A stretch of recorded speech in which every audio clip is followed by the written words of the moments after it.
Hello students, आज हम आपके foundations of political science subject के चैप्टर वैधता के बारे में बात करेंगे। इससे प्रीवियस लेक्चर में हमने वैधता का अर्थ, उसकी मुख्य मुख्य परिभाषाएं और वैधता की विशेषताएं देखी थी। आज हम देखेंगे कि वैधता का संकट या क्राइसिस ऑफ लेजिटिमेसी का क्या मतलब होता है। आधुनिक युग में वैधता के संकट की बात कही जाती है। वस्तुतः वैधता का संकट परिवर्तन का संकट ही है। इसका कारण यह है कि राजनीतिक व्यवस्था के परिवेश के परिवर्तियों, सामाजिक, आर्थिक, सांस्कृतिक कारकों में निरंतर परिवर्तन होता रहता है। अतः यदि राजनीतिक व्यवस्था अपने आप को इन परिवर्तनों के अनुरूप बना लेती है तब तो उसकी वैधता बनी रहती है, लेकिन यदि राजनीतिक व्यवस्था अपने आप को परिवर्तित परिस्थितियों के अनुरूप नहीं ढाल पाती तो उसकी वैधता को आघात पहुंचता है। इसी प्रकार सत्तारूढ़ लोगों के उद्देश्य भी परिवर्तित होते रहते हैं। जब सत्तारूढ़ वर्ग व्यापक सार्वजनिक हितों की साधना के मार्ग को छोड़कर संकुचित स्वार्थों की साधना में लग जाता है तो निश्चित रूप से राजनीतिक व्यवस्था की वैधता को आघात पहुंचता है। ठीक है, तो सिंपल सा मतलब क्या है कि भाई जैसे ये था 1890s का शासन, ये है आज का 2020 का शासन। तो ऐसा तो है नहीं कि जो 1880s में था या फिर 1980s में था, 1980-90 के दशक में था, वही परिस्थितियाँ आज हैं। अपने जीवन की सामाजिक, आर्थिक, राजनीतिक और सांस्कृतिक हर पहलुओं में चेंज आता है। जैसे फॉर एग्जांपल एक टाइम पर तो सती प्रथा को भी सही माना जाता था, पवित्र माना जाता था कि अगर औरत पति के लिए सती हो रही है तो उसे देवी का रूप माना जाता था और ये बिल्कुल लेजिटिमेट लगती थी ये प्रथा, इसका कोई विरोध नहीं था। लेकिन धीरे धीरे जब सामाजिक परिस्थितियाँ चेंज हुई, लोग जागरूक हुए, पढ़ने लगे, तो लोगों को पता चला कि भाई ये व्यवस्था सही नहीं है, तो सती प्रथा का धीरे धीरे अंत कर दिया गया। तो ये क्या था, एक सामाजिक व्यवस्था में परिवर्तन ही तो था।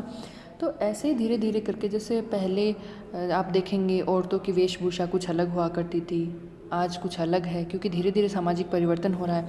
पहले हमारे सांस्कृतिक मूल्य कुछ अलग थे, जैसे संयुक्त परिवार को सब कुछ माना जाता था। आजकल संयुक्त परिवार में लोग नहीं रहते, न्यूक्लियर फैमिलीज़ आ गई हैं। तो जैसे वेस्टर्नाइजेशन का प्रभाव होता है हमारे कपड़ों पर, हमारे खाने पीने पर। पहले लोग नॉन वेजिटेरियन नहीं होते थे, अब काफ़ी लोग नॉन वेजिटेरियन होते हैं। तो क्या है, ये हमारे खान पान में, हमारी संस्कृति में, समाज में, आर्थिक व्यवस्था भी अलग है। पहले अलग थी, अब धीरे धीरे चेंज हो रही है, ज़्यादा खुलापन आ रहा है, कंपटीशन आ रहा है। तो ये क्या हो रहा है कि टाइम के साथ साथ जो हर कंट्री होती है उसके सामाजिक, आर्थिक, राजनीतिक, सांस्कृतिक ढांचे में परिवर्तन आते हैं, लोगों की सोच में परिवर्तन आते हैं। फिर जो सत्ता अपने आप को इन परिवर्तनों के अनुरूप ढाल ले कि भाई आज मान लो फॉर एग्ज़ाम्पल, जैसे आज लड़कियों को हर टाइप के कपड़े पहनने की छूट है, लेकिन मान लो कोई सत्ता ऐसी आ जाए या ऐसी रहे कि वो अपनी सोच में चेंज ना करे, अपने कानून ऐसे बना दे कि भाई जैसे अगर आप मुस्लिम हो तो आपको बुर्का पहनना अनिवार्य होगा, जबकि आजकल बुर्का पहनना अपने कंट्री में बिल्कुल भी अनिवार्य नहीं है, आपकी पर्सनल चॉइस मानी जाती है, आप पहनो या ना पहनो। तो इसी प्रकार वो ऐसे कानून ले आए जो ऑर्थोडॉक्स हों, पुराने ज़माने के हों, जिनको हम पीछे छोड़ के आ चुके हैं। तो क्या वो सत्ता अपनी वैधता बनाए रख पाएगी? नहीं, तो उसकी वैधता पर संकट आ जाएगा। यही वैधता का संकट का मतलब मैं समझा रही हूँ कि भाई कोई सरकार को अगर अपनी वैधता बनाए रखनी है तो जो सामाजिक, आर्थिक, राजनीतिक, जो सामाजिक ढांचे में परिवर्तन हो रहे हैं, जो समाज में परिवर्तन हो रहे हैं, उनके अनुरूप अपने आप को ढाल लेना चाहिए। जो सही परिवर्तन है, जो मैं ये नहीं कह रही कि जो गलत परिवर्तन है आप उनके लिए भी ढालो, जो सही हैं, जो पॉजिटिव हैं, चेंजेस हैं, उनके अकॉर्डिंग अगर जो सरकार अपने आप को ढाल लेती है, उनके अकॉर्डिंग कानून बनाती है, वो सरकार अपनी वैधता जारी रख सकती है। लेकिन जो सरकार ऑर्थोडॉक्स बनी रहती है, पुराने ख्यालात वाली बनी रहती है कि भाई नहीं है, अगर सामाजिक ढांचे में परिवर्तन आ रहा है तो क्या, हम राजनीतिक व्यवस्था में वो परिवर्तन नहीं आने देंगे, फिर ऐसे कानून नियम नहीं बनाएंगे, तो वो सरकार उस पर वैधता का संकट आ जाता है। एक तो ये एक इस कारण आता है वैधता का संकट। एक क्या होता है कि कोई सरकार है, जैसे एक सरकार है, वो तो जन कल्याण के मकसद से अपना कार्य कर रही है, फिर तो क्या लोग उसकी वैधता को स्वीकार करेंगे? वो बनी रहेगी, बिल्कुल बनी रहेगी। और फिर मान लो दूसरी सरकार आती है, उसने कुछ दिन तो जनता के कल्याण के लिए कार्य किया, फिर अपने स्वार्थों की पूर्ति के लिए कानून बनाने शुरू कर दिए, जिससे सिर्फ उस किसी विशेष वर्ग को लाभ होता हो या फिर सरकार में जो लोग हैं उनको लाभ पहुँचता हो। तो क्या ऐसी सरकार अपनी वैधता बनाए रखेगी, जारी रख पाएगी अपनी वैधता? नहीं रख पाएगी ज़्यादा दिन, क्योंकि हर सरकार का उद्देश्य होता है जन कल्याण। लेकिन अगर सरकार अपने उद्देश्यों की पूर्ति करने लग जाए, अपने स्वार्थ की पूर्ति करने लगता है, तो उसकी वैधता पर संकट आ जाता है। अब जो स्थितियां हैं राजनीतिक व्यवस्था की वैधता के लिए संकट का कारण बनती हैं, उनमें से कुछ अपन देखते हैं। जैसे पहली है जो मैंने अभी समझाई, नवीन विचार, मूल्य व आस्थाएं। राजनीतिक विचार, मूल्य और आस्थाएं स्थिर नहीं होते। समय की गति के साथ नए विचार, नए मूल्य और विश्वास उत्पन्न होते हैं। परिवर्तित परिस्थितियों एवं नए विचारों के कारण राजनीतिक व्यवस्था में परिवर्तन की आवश्यकता उत्पन्न होती है। यदि राजनीतिक व्यवस्था अपने आप को इन नए परिवर्तनों के अनुरूप बना लेती है, तब तो उसकी वैधता बनी रहती है। लेकिन जो राजनीतिक व्यवस्थाएं समय की मांग के अनुरूप अपने आप को नहीं ढाल पाती, उनकी वैधता के लिए संकट खड़ा हो जाता है। उदाहरण के लिए प्राचीन काल में राजतंत्रात्मक व्यवस्था प्रचलित थी। भी पहले राजा ही हुआ करते थे, फिर धीरे धीरे लोकतंत्रात्मक विचारों का उदय हुआ। वेस्टर्न जो कंट्रीज़ हैं उससे लोकतंत्र के विचारों को लिया गया, लोगों को वो अच्छा भी लगा, क्योंकि लोकतंत्र में अंतिम सत्ता जनता में निहित होती है और राजतंत्र में अंतिम सत्ता एक व्यक्ति या फिर राजा में निहित होती थी। तो इसलिए लोकतंत्र विचार है, लोगों ने अपने आप को ढाल लिया। तो जिन राजनीतिक व्यवस्थाओं ने अपने आप को लोकतंत्र बना लिया या फिर उनके अनुरूप ढाल लिया खुद को, तो उनकी वैधता बनी रही। लेकिन जो ऐसा नहीं कर पाए, वहाँ हिंसा और रक्त क्रांति का मार्ग प्रशस्त हुआ। ठीक है, तो ये एक एग्जाम्पल था। जैसे राजतंत्र से लोकतंत्र में जिसने अपने आप को ढाल लिया समय के साथ, वो तो बने रहे शासन में, उनकी वैधता भी बनी रही। और जो कट्टर राजतंत्रात्मक व्यवस्था पर चलते रहे और लोग वहाँ के लोकतंत्रात्मक विचारों को अपना लिया, तो फिर उनमें हिंसा या फिर रक्त क्रांतियाँ देखने को मिली, तो उनकी वैधता पर संकट आया। ठीक है, अब दूसरा कारक क्या है? परंपरागत संस्थाओं या समूह के अस्तित्व का संकट। जो परंपरागत संस्थाएं हैं और समूह के अस्तित्व पर संकट। राजनीतिक व्यवस्थाओं में वैधता का संकट उस समय भी उत्पन्न होता है जब नवीन परिवर्तित स्थितियों के कारण परंपरागत संस्थाओं या समूहों के लिए अस्तित्व का संकट खड़ा हो जाता है। अपने अस्तित्व की रक्षा के लिए परंपरागत संस्थाएं और समूह नई संस्थाओं और मूल्य को अपनाने वाली राजनीतिक व्यवस्थाओं के लिए चुनौती उत्पन्न कर देती हैं। ठीक है, ऐसी स्थिति में यदि परंपरागत तत्व पर्याप्त शक्तिशाली हो, तो समस्त राजनीतिक व्यवस्था की वैधता के लिए संकट खड़ा हो जाता है। ईरान के भूतपूर्व शाह द्वारा ईरान को आधुनिकता के मार्ग पर आगे बढ़ाने का जो कार्य किया जा रहा था, उसने परंपरागत तत्वों, मूल्यों के लिए संकट खड़ा किया और इन परंपरागत तत्वों की संगठित शक्ति के सामने आधुनिकता की ओर उन्मुख राजनीतिक व्यवस्था टिक न सकी। तो क्या होता है कि कई बार हम आधुनिकता की ओर चल रहे होते हैं और जो परंपरागत संस्था हैं उनको किसी तरह चोट पहुंचती है, उनकी शक्ति कम होती है, और मान लो वो परंपरागत संस्थाएं काफ़ी स्ट्रॉन्ग है उस कंट्री में, तो फिर है जो राजनीतिक व्यवस्था है उसके लिए वैधता का संकट उत्पन्न हो जाता है। जैसे ईरान एक कंट्री है, उसके एग्जाम्पल से हमने सोचा कि ईरान में पहले क्या था, परंपरागत संस्थाएँ जिसमें मुल्ला और मौलवी, इनकी बहुत ज़्यादा स्ट्रॉन्ग पैठ थी समाज में। तो वहाँ का जो शाह बना, शाह मतलब वहाँ का जो शासक बना ईरान का, उसने क्या किया एक कि भाई हम ईरान को आधुनिकता के मार्ग पर लेके चलते हैं, यानी लोकतंत्र के मार्ग पर, और खुलापन लेके आते हैं। लेकिन जो मुल्ला और मौलवी थे उनको ये बात पसंद नहीं है, क्योंकि इससे उनकी शक्ति कम हो रही थी। तो इसलिए, और फिर उनके बाद कम हो रही थी और उनकी समाज में स्ट्रॉन्ग पहुंच भी थी, इसलिए उन्होंने क्या किया, उनके सामने जो शाह था, जो उसकी राजनीतिक व्यवस्था थी, वो टिक नहीं पाई, उसकी वैधता पर संकट खड़ा हो गया। तीसरा, नवीन गुटों व समूहों के राजनीतिक व्यवस्था में प्रवेश से उत्पन्न समस्या। जो नए गुट हैं या समूह हैं वो राजनीतिक व्यवस्था में आते हैं, उनसे कई बार समस्या उत्पन्न हो जाती है। वैज्ञानिक और तकनीकी विकास के कारण समाज व राजनीतिक व्यवस्थाओं में द्रुत गति से बदलाव आ रहे हैं। इन बदलावों के परिणाम स्वरूप राजनीतिक व्यवस्था में नए प्रकार के गुट और समूह सक्रिय होने लगे हैं।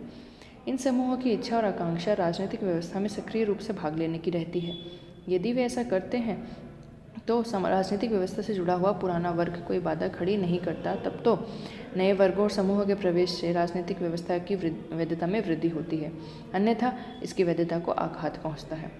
युवक वर्ग, मजदूर वर्ग, किसान आदि नए ऐसे वर्ग हैं या गुट हैं जिन्हें राजनीतिक व्यवस्था में सृजनात्मक भूमिका प्रदान की जानी चाहिए। भारत के परिप्रेक्ष्य में देखें तो अनुसूचित जाति, जनजाति और अन्य पिछड़ा वर्ग राजनीतिक व्यवस्था में अपने प्रभाव के लिए आज भी संघर्ष करते हैं। तो नए गुट या समूह आ रहे हैं, अगर उनको पुराने जो व्यवस्थाएं हैं या जो पुराने क्या बोलते हैं पुराना वर्ग, जो शासन में है तो वो कोई बाधा नहीं खड़ी कर रहा, तब तो आराम से वो राजनीतिक व्यवस्था में घुस जाएंगे। लेकिन अगर वो बाधा खड़ी कर रहा है तो उनके बीच में संघर्ष हो जाएगा। चौथा संकट, राजनीतिक व्यवस्था की क्षमता के बारे में शंकाएं। भाई लोगों में ये हो जाए कि जो राजनीतिक व्यवस्था है उसकी क्षमता ही नहीं रही है, या उसके बारे में शंकाएं पैदा हो जाएं, तो भी वैधता के लिए संकट पैदा हो जाता है। भाई जैसे आज मान लो बीजेपी गवर्नमेंट है, तो हमें आज ये लगता है कि भाई इसमें क्षमता है शासन करने की, कल हमें डाउट हो जाए कि भाई इसमें क्षमता ही नहीं रही है, कुछ कर ही नहीं पा रहे, इनके हाथ में कोई पावर ही नहीं है, तो फिर क्या ये सरकार अपनी वैधता जारी रख पाएगी? ज़्यादा दिन नहीं रख सकती। बस यही बात यहाँ कही गई है। जब नए विचारों और मूल्यों के कारण नई राजनीतिक व्यवस्थाएं या संस्थाएं अस्तित्व में आती हैं, तब अनेक बार उनकी क्षमता के बारे में जो जनता है उनमें शंकाएं बनी रहती हैं। जब राजनीतिक व्यवस्था जन सामान्य की आशाओं को पूरा नहीं कर पाती, राजनीतिक विवादों का समाधान नहीं कर पाती, तो उनकी वैधता के लिए संकट खड़ा हो जाता है। तीसरी दुनिया के अधिकांश देशों में द्वितीय महायुद्ध के बाद ऐसी ही स्थिति देखी गई थी। भाई जैसे थर्ड वर्ल्ड वॉर हुआ, वहाँ उसके बाद कई कंट्रीज़ में लोकतंत्र को अपनाया गया, ओपन कंपटीशन को अपनाया गया आर्थिक व्यवस्था में। तो कई कंट्रीज़ थी जिनमें जनता ने अपना विश्वास दिखाया, जिन्होंने जनता की आशाओं को पूरा किया, वो तो टिक गई, वो आराम से आज लोकतांत्रिक देश भी हैं। और कई कंट्रीज़ थी जो इस मार्ग पर ढंग से नहीं चल सकी, लोगों ने उनके बारे में डाउट्स देखे कि भाई ये नहीं हो पाएगा इनसे, लोगों को शंकाएँ थी उनकी क्षमता के बारे में, और तो वो अपनी वैधता ज़्यादा दिन तक जारी नहीं रख पाया। ठीक है, तो मतलब कहने का मतलब क्या है कि जब तक ये फील होता है लोगों को कि भाई इस शासन की क्षमता है, ये कुछ कर सकते हैं, तब तक उनकी वैधता बनी रहती है। लोगों की वैधता क्या है? लोगों की सहमति तो है। और जब लोगों को ये लगता है कि भाई इस शासन की क्षमता नहीं रही अब, तो उसकी वैधता पर संकट आ जाता है। लास्ट, प्रभावशीलता खो जाती है अगर, या प्रभावशीलता का खोना। भाई राजनीतिक व्यवस्था की वैधता के लिए सबसे बड़ा संकट उस समय उत्पन्न होता है जब राजनीतिक व्यवस्था अपनी प्रभावशीलता खो दे या उसकी प्रभावशीलता में भारी कमी आ जाए। उदाहरण के लिए, राजनीतिक व्यवस्था में उठने वाली मांगों में उचित व अनुचित सभी प्रकार की मांगें सम्मिलित होती हैं। अनुचित मांगों को दृढ़ता से अस्वीकार कर सकना राजनीतिक व्यवस्था की क्षमता का या प्रभावशीलता का सूचक है। इसी प्रकार राज्य का कार्य अपने नागरिकों की रक्षा करना है, दुष्टों का दमन करना है, और यदि कोई राज्य ऐसा नहीं कर पा रहा तो उसकी वैधता का दावा संकट में होता है। सिंपल सी बात है, भाई कोई राज्य है वो प्रभावशील है, प्रभाव छोड़ रहा है लोगों पर कि हाँ ये राज्य हमारे लिए काम कर रहा है, लोगों को ये फील हो रहा है, तब तक तो वैधता बनी रहेगी, लोग उसको अपनी सहमति देंगे। लेकिन वो अपनी प्रभावशीलता ही खो चुका है, उसमें इतनी क्षमता ही नहीं रही कि भाई वो अनुचित मांगों को अस्वीकार करे, उचित मांगों को माने और अपने नागरिकों की रक्षा करे, अपने कंट्री के शासन को सही प्रकार से चलाए। तो ये सब प्रभावशील काम वो कर ही नहीं पा रहा है, तो फिर उसकी वैधता पर संकट उत्पन्न हो जाता है। अब हम एक छोटा सा सब टॉपिक है वैधता अर्जित करने के उपाय। भाई अब आसानी से तो वैधता प्राप्त नहीं होती। वैधता का मतलब क्या है? लोगों की सहमति। जब भी मैं वैधता वर्ड यूज़ करूँ, आप अपने माइंड में तुरंत ही करो कि लोगों की सहमति। ठीक है, वैधता की जगह रिप्लेस करके कि लोगों की सहमति ही वैधता है। आपको ये माइंड में रखना है, इजी हो जाएगा आपके लिए समझना, और ये डेफिनेशंस आपको एग्जाम के लिए इम्पोर्टेंट भी हैं। तो एक छोटा सा टॉपिक है वैधता अर्जित करने के उपाय। भाई लोग हैं या शासन है या सत्ता में कोई है, तो मान लो वो वैधता कैसे अर्जित करे, यानी लोगों की सहमति है वो कैसे प्राप्त करे। तो उसमें पहला, परिवर्तित परिस्थितियों और विचारों के अनुरूप ढाल ले अपने आप को। भाई अगर सिचुएशंस चेंज हो रही हैं तो उनके अकॉर्डिंग सत्ता में भी परिवर्तन अगर कर ले शासन या जो शासक है, तो लोगों की सहमति उसको आराम से मिल जाएगी या फिर वैधता मिल जाएगी। ठीक है। दूसरा, परंपराओं और राजनीतिक विरासत की रक्षा करे। भाई हर कंट्री के लिए उसकी परंपराएं और उसकी विरासत जो लोग हैं उनके लिए सबसे इम्पोर्टेंट होती है। तो अगर कोई शासन उनकी रक्षा कर पा रहा है, और वो क्योंकि वो लोगों की जो परंपराएं हैं वो उनके जीवन का अनिवार्य अंग बन जाती हैं, तो इस विरासत को खंडित करने के बजाय उसकी रक्षा करेगा तो वैधता लोगों की प्राप्त कर लेगा। तीसरा, संवैधानिक व्यवस्था की रक्षा। भैया आज लोकतंत्र है, उसमें संविधान सुपीरियर होता है, संविधान में जो लिख दिया गया वही सब कुछ होता है। तो इसलिए संवैधानिक व्यवस्था और देश के कानून की रक्षा कर पाएगा वो शासन वैधता आराम से प्राप्त करेगा या लोगों की सहमति आराम से प्राप्त करके रखेगा। चौथा अगर देखें तो राजनीतिक व्यवस्था की प्रभावशीलता को बनाए रखना। जो मैंने ऊपर बताया था कि कोई शासन प्रभावशील है, वो अपने कार्य जो जनता ने उसको सौंपे हैं वो प्रभावपूर्ण तरीके से पूरे कर रहा है, तब तक फिर जनता उसके साथ अपनी सहमति रखेगी। जैसे जिसमें क्या, नागरिकों के जीवन की रक्षा, संपत्ति की रक्षा, उनके हितों की रक्षा, उनके हितों में वृद्धि, और तो अगर ये सब काम वो ढंग से कर रहा है तो जनता उससे मतलब जनता का उस पर प्रभाव रहेगा और वो वैधता रखेगी। अगला, सशस्त्र सेना को राजनीतिक निर्णय प्रक्रिया से दूर रखना। भाई सेना है, उसका राजनीतिक प्रक्रिया में क्या काम? राजनीतिक प्रक्रिया में तो नागरिक जो चुनकर भेजते हैं उन्हीं का काम है। तो अगर सेना ज़्यादा इंटरफेयर करने लग जाए राजनीतिक प्रक्रिया में तो फिर उस राजनीतिक व्यवस्था पर, वैधता पर संकट उत्पन्न हो जाता है, क्योंकि जनता के प्रतिनिधि जो चुनकर जाते हैं वही सर्वोच्च शिखर पर होने चाहिए, और वो सेना है वो भी उनके अधीन ही होनी चाहिए। जैसे पाकिस्तान में ज़्यादातर क्राइसिस क्यों होता रहता है, क्योंकि जो जनता चुनकर भेजती है उनके ऊपर सेना है वो अपना हक जमाती रहती है, फिर सेना का बहुत ज़्यादा इंटरफेरेंस है पाकिस्तान के शासन में। तभी वहाँ पर कई बार ऐसे डिसीजंस लिए जाते हैं जो कि अनुकूल नहीं होते उस देश के लिए भी और लोगों के लिए भी प्रतिकूल साबित होते हैं। इसलिए सेना को जनता के जो प्रतिनिधि हैं उनसे दूर रखना चाहिए, मतलब जो प्रतिनिधि चुनकर भेजती है सरकार होती है उससे। ठीक है। अगला, ये हम क्या पढ़ रहे हैं कि भाई आप वैधता कैसे कैसे प्राप्त कर सकते हो या वैधता कैसे बनाए रख सकते हो। भाई अगर सरकार विचार विमर्श और सहमति पर आधारित निर्णय करे तो हमेशा वैध बनी रहेगी। भाई अगर वो लोगों से पूछेगी, विचार विमर्श करेगी जनता से, जनता की सहभागिता उसमें शामिल होगी, तो फिर उस सरकार की वैधता को संकट क्यों उत्पन्न होगा। अगला है बहुमतता। भाई जो भी वैधता अर्जित करने के लिए सारी जनता की सहमति ज़रूरी है, लेकिन व्यवहार में क्या होता है कि सबकी सहमति असंभव एक तरह से लगती है, कॉम्प्लिकेटेड लगती है। भाई इतनी ज़्यादा पॉपुलेशन है तो आप एक एक जने की सहमति प्राप्त नहीं कर सकते, ये एक इम्पॉसिबल सा काम लगता है। तो इसलिए सबकी सहमति के लिए हम क्या फिर एक रूल निकालते हैं कि भाई बहुमत के आधार पर, आप जनरली सुनते होंगे वर्ड बहुमत के आधार पर निर्णय लेने चाहिए। बहुमत का मतलब क्या है भाई, बहुमत अल्पमत दो मतलब वर्ड है। अब जैसे हम बात करें 100 लोग हैं एक देश में, ठीक है, तो इसमें 51 लोग एक साथ हैं और 49 लोग एक साथ हैं, तो इसमें बहुमत में और अल्पमत में कौन सा होगा? भाई ये होगा बहुमत, क्योंकि इससे ज़्यादा है, और ये लोग होंगे अल्पमत में। अब देखा जाए तो इनका नंबर भी बहुत है, लेकिन अब डेमोक्रेसी में हर एक आदमी का अपन जाकर निर्णय नहीं ले सकते, सहमति नहीं प्राप्त कर सकते। इसलिए हम क्या करते हैं कि बहुमत की बात करते हैं कि बहुमत किस साइड है, चाहे वो एक आदमी ज़्यादा हो जाए। देखा जाए तो इधर ऐसे भी हो सकता है कि इधर 99 हो, इधर 1 हो, तो ये अल्पमत में होगा, ये बहुमत में होगा। तो बहुमत की इच्छा के अकॉर्डिंग काम करना वही माना जाता है कि भाई आप सबके अकॉर्डिंग काम कर रहे हो, यानी ज़्यादा लोग जिस पक्ष में हैं तो इसका मतलब यही है कि भाई वो निर्णय ज़्यादा सही है। तो आजकल लोकतांत्रिक व्यवस्था में यही अपनाया जाता है। तो इसलिए जब तक कोई सरकार है वो बहुमतता के अकॉर्डिंग काम करेगी, बहुमत के निर्णयों के अकॉर्डिंग काम करेगी, तब तक वो वैध बनी रहेगी। ठीक है। अब हम वैधता का अर्थ एक बार फिर देख लेते हैं।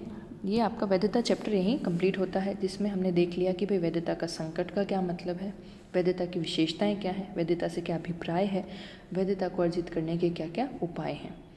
लास्ट में हम देख लेते हैं कि वैधता का अर्थ मैंने क्या बताया था जो आपको याद रखना है।